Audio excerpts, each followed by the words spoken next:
Platform जो मेरे पास है, it's a credible platform. I can not use it just for propagating a certain opinion that I hold.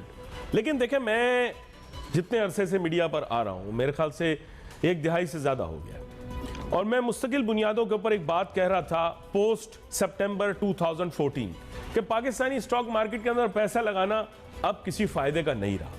उसकी वजह यह है कि ये जो मुआशी बहरान आज आया है, इसकी पेशगोई मैंने तब कर दी थी. हिंद दोस्तों, मैं महेंद्र शर्मा स्वागत करता हूं वन वर्ल्ड हिंदी में. आपको उम्मीद करता हूं आप खुश और स्वस्थ है. दोस्तों आइए दिखाते हैं पाक मीडिया की एक लेटेस्ट डिबेट जिसमें कैसे डिस्कशन किया जा रहा है कि पाकिस्तान के हालात बद से बदतर हो चुके हैं, तो दूसरी तरफ पाकिस्तान के जो फाइनेंशियल इंस्टीट्यूशन है वो भी लगभग तबाह हो चुके हैं, क्योंकि पाकिस्तान के हालात आज के दिन लगभग ऐसे खस्ता हाल है कि पाकिस्तान के पोर्टों पर खड़े हुए जहाजों की अदायगी के लिए भी पैसे और डॉलर नहीं बचे हैं, क्योंकि पाकिस्तान का जो इसका सीधा असर पाकिस्तान की मार्केट पे पड़ा और मार्केट का सीधा असर पड़ा पाकिस्तान के स्टॉक एक्सचेंज पे, जो पाकिस्तान के शेयर मार्केट के इन्वेस्टरों को तोड़ के रख दिया है जिसने. तो कैसे आज ये पाकिस्तानी मीडिया का एंकर सीधा बता रहा है कि अब पाकिस्तान के इन्वेस्टरों को पाकिस्तान स्टॉक एक्सचेंज में पैसा डालना ही नहीं चाहिए, जो कि एक देश के लिए, अर्थव्यवस्था के लिए या उसके बिजनेस लॉबी के लिए बहुत ही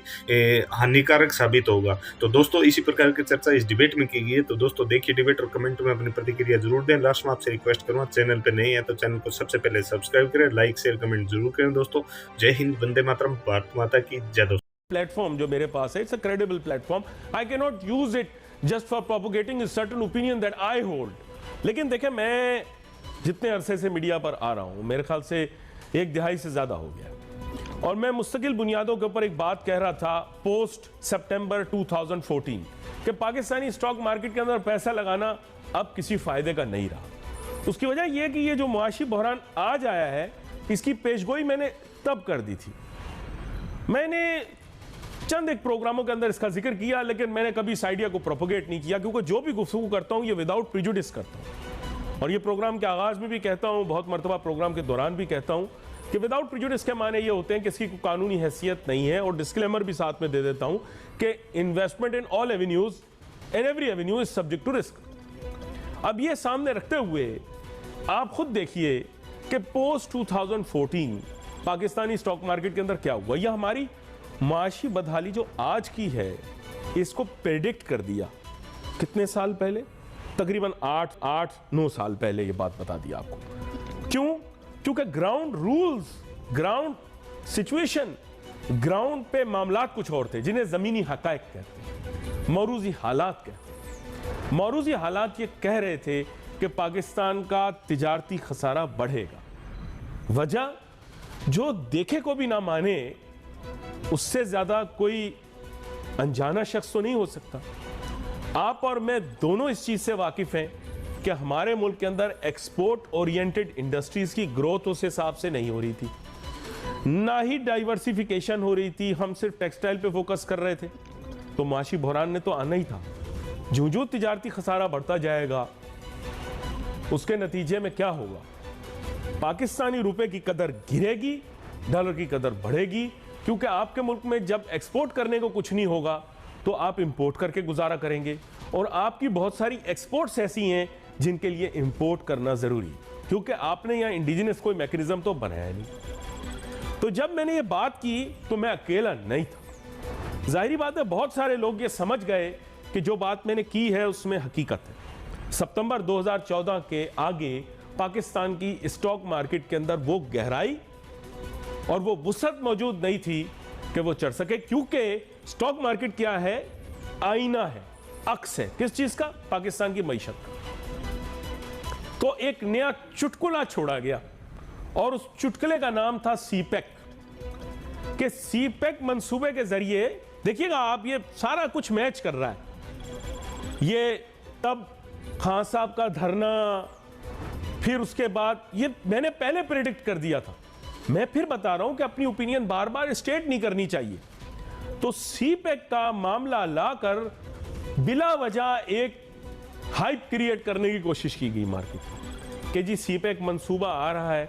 सच पूछे तो जिस मंसूबे का ना कोई सर है, ना कोई पैर है, ना कोई सिरा है, ना कोई गिरा है, उस मंसूबे को ऐसे करके पेश किया गया कि नौजुबिल्ला बार बार कहा गया कि मुल्क की तकदीर बदल जाएगी। और तकदीर यह बदली नाजरीन कि 2014 के अगस्त में शुरू होने वाला सीपेक का बाकायदा मंसूबा आज तारीख बनी 7 फरवरी 2023। फॉर हिस्टोरिकल रिकॉर्ड आपको बता रहा हूं। इसका रिजल्ट यह है कि ना तो मुझे पाकिस्तान के अंदर चीन की कोई बराह रास्त सरमायाकारी हमारे निजी शोबे में दिखाई दे रही है, होगी तो मुझे उसका पता नहीं। आपको है तो आप फेसबुक के अंदर, हमारा पता आता है प्रोग्राम में बार बार, आप उस पते के ऊपर हमें भेज दें कि हाँ यहां बराह रास्त निजी शोबे में पाकिस्तान के सरमायाकारी हुई, तो बंदे को माशी तौर पे पाकिस्तान को बॉयंसी मिल जाती है। नहीं हुआ, नहीं हुआ। आपने कहा हम स्टॉक मार्केट भी चाइना को दे रहे हैं, हम गवादर पोर्ट भी चाइना को दे रहे, हकीकी तौर पे कितना दिया लिया मुझे नहीं पता। फिर आपने कहा साहब हम एयरपोर्ट भी गवादर का बना रहे हैं, हम बंदरगाह भी बना रहे हैं गवादर की। अब बात यह कि ये सब कहानियां थी, और कहानियां भी वो होती जो हकीकत में तब्दील हो सकती, तो लेकिन आपकी तो द्योमालाई कहानियां थी। अब मईशत, अच्छा मुझे पता था कि पाकिस्तानी द्योमालाई कहानियां सुनने और सुनाने के माहिर हैं, इसलिए मैं समझ गया कि आगे होना कुछ नहीं। अच्छा फिर रियल एस्टेट की बात आई तो मैंने ये चीज वाजे कर दी कि रियल एस्टेट का मैंने जो मुआयना किया है पाकिस्तान के अंदर, डिमांड और सप्लाई तो एग्जिस्ट करती है, पर इन रियलिटी क्वालिटी एग्जिस्ट नहीं करती। ऑन ग्राउंड आलमगीरियत का दौर है। आलमगीरियत किसे कहते हैं? ग्लोबलाइजेशन। ग्लोबलाइजेशन के दौर में रियल एस्टेट जो है, कंस्ट्रक्शन, ये जो शोबा है, ये दुनिया भर के अंदर कितनी ही जगहों पर पैसा लगाया जा सकता है। दुबई में लगाया जा सकता है, लगाते हैं पाकिस्तानी, दुबई में लगा रहे हैं, वेस्टर्न कंट्रीज में लगा रहे हैं पैसा, रियल एस्टेट में, कंस्ट्रक्शन में लगा रहे हैं ना आपके सामने। तो लोग वहां पर मयार जिंदगी को देखेंगे, पाकिस्तान में मयार जिंदगी को देखेंगे। यहां पे हम कराची शहर की बात कर लेते हैं। चले कराची शहर पे आ जाइए। कराची शहर है जहां पर एक छोटा सा जमीन का टुकड़ा भी अगर आप लेने के लिए जाएंगे गुंजान आबाद इलाके में, तो आपको बात लाखों करोड़ों की होगी। सही बात कहना। अब फ्लैट की कीमत में, मतलब माजरत, घर की कीमत में फ्लैट मिलेगा आपको, यही है ना आजकल सिलसिला। कितने महंगी हो गई जमीनें, सड़कें टूटी हुई, पानी गैर मुयस्सर, बिजली आए तो आए, अगर कभी ना आए तो जैसे अभी आपने देखा कि चली गई पूरा दिन, नहीं आई। गैस का पता नहीं, गैस नहीं आती है। लोग बोलते हैं सिलेंडर, ये ताजिर सनतकार जो हैं बेवकूफाना बातें करते हैं कि सिलेंडर, आपको पता है सिलेंडर लाना ले जाना कितना खतरनाक है, आपको पता है इस बात? उसको भरना, और हर जगह के अंदर एलपीजी स्टेशन नहीं, लोग डिकेंटिंग करते हैं, कितना खतरनाक है एक सिलेंडर से दूसरे सिलेंडर में मुंतकिल करना। ये बेवकूफाना बातें हैं जो ताजिर सनतकार जिन्होंने बाहर के ममालिक में घर बनाए हुए हैं, वो कहते हैं साहब सिलेंडर में। आप बताएं ना उनको कि जिन ममालिक के अंदर वो रहते हैं वहां पे सिलेंडर अलाउ होगा? शुरते डंडे मारेंगे उन लोगों को जो सिलेंडर लेके सड़कों के ऊपर मोटरसाइकिलों पर लेकर जा रहे होंगे एलपीजी सिलेंडर। ये कितनी डेंजरस चीज है, आप जानते हैं इसे? गिर जाए, टूट जाए, खुदा न खास्ता कोई मसला हो जाए, ये बातें करना बड़ा आसान है। साहब सिलेंडर से पूरा मुल्क चल जाएगा, पूरा मुल्क सिलेंडर से नहीं चल सकता। अब ये बुनियादी बातें हैं, आप आंखें खोलिए नाजरीन। क्या हो गया आप लोगों को? इतने अंधे तो ना बने। क्या आप लोगों को नहीं पता इन चीजों का कि कराची शहर पाकिस्तान का तरक्की याफ्ता तरीन शहर है? इस शहर में एक भी सड़क मैंने सीधी नहीं देखी, एक सड़क ऐसी नहीं जिसमें खड्डा ना हो, एक नाला मैंने बहता बाकायदा तौर पर अपनी जगह पर नहीं देखा। सड़क पे बह जाएगा, नाले वाली जगह पे नहीं बहेगा। बुनियादी जरूरियात नहीं होगी तो जमीन महंगी कैसे होगी? लेकिन मैं खामोश तमाशाई के तौर पर देखता रहा। हमारे साथ अब एक बड़े ही ऑब्जेक्टिव मेहमान होंगे, जनाब एहसन मेहनती साहब, जो इक्तिसादी तज्जिया कार भी हैं, मुल्क के मामलात को गहराई से देखते हैं, और इनकी ख़ास खूबी ये है कि ये जज्बाती नहीं होते बल्कि हकीकत पसंदाना गुफ्तगू करते हैं। एहसन मेहनती साहब, आपको वेलकम करता हूँ शो। Thank you. एहसन मेहनती साहब, अब पेचीदा मसला ये है कि there were many people who made calls about Pakistan's future about a decade ago, इसमें बात ये थी कि पाकिस्तान के अंदर ना ही तो कोई मेगा प्रोजेक्ट लगा, ना ही पाकिस्तान के अंदर एक्सपोर्ट ओरिएंटेड इंडस्ट्रीज के अंदर वो ग्रोथ हुई जिससे एक्सपोनेंशियल ग्रोथ इन एक्सपोर्ट्स भी हमें दिखाई देती, और ना ही इंपोर्ट सब्स्टिट्यूशन के लिए कोई एफर्ट हुई। तो हमें तो ये विजिबल था कि इकोनॉमी इस डिजास्टर पर पहुंचेगी, इस तरह के मोड़ पे आएगी। क्या कहते हैं आप? देखिए, आपकी बात बिल्कुल ठीक है।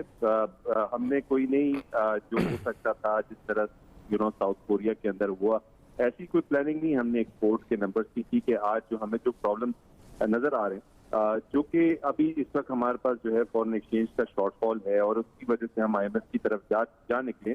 आई थिंक ये डेट तो बहुत सारे नेशंस के पास है। अगर आप देखें तो 11 ट्रिलियन का डेट चाइना के पास है, जबकि 3.5 ट्रिलियन के उसके पास डिपॉजिट है। इसी तरीके से $500 बिलियन के अगर फॉर एग्जांपल इंडिया के रिजर्व है तो उसका डेट भी 1300 बिलियन का है। तो I think the problem is not with the debt, problem ये है कि कैश फ्लोज अगर आपके पास नहीं होते हैं और अगर आपके पास डेट खड़ा हुआ होता है तो वो जो है वो ऐसी नामुनासिब सिचुएशन आती है कि जहां पर हमें फंड के पास जाना पड़ता है और फिर उनकी कंडीशंस को मीट करना पड़ता है, और जो कि हम इस वक्त देख रहे हैं। तो आई थिंक कि जो हमारा इल प्लानिंग भी है वो ये है कि हम एक्सपोर्ट को नहीं बढ़ा सके और हम जो है फॉर एग्जांपल रेमिटेंसेस को कोई नहीं बढ़ा सके। जिस तरह से रिसेंटली हमारी जो कुछ एक्टिविटी थी जिसमें हमने इंटरबैंक के रेट को अलग चलाया, मार्केट के रेट को अलग चलाया, तो बहुत सारी ऐसी हमसे जो है हिमाकतें भी हुई हैं बिसाइड्स जो है एक्सपोर्ट के, जो हम कह सकें कि भाई वो हमारी इकोनॉमिक मैनेजमेंट भी सही तरीके से नहीं हुई। पॉलिटिकल अनसर्टेनिटी भी थी एक वजह जिसकी वजह से रेमिटेंसेस भी रुक गई, और आई थिंक कि जो पॉलिटिकल जो नॉइज है पाकिस्तान के अंदर वो कंपैरेटिवली कंट्री की फेवर में नहीं है, जो है वो इंडिविजुअल सीट्स के पीछे लोग लग जाते हैं, जिसकी वजह से जो है हमें ये सिचुएशन इस वक्त इनकर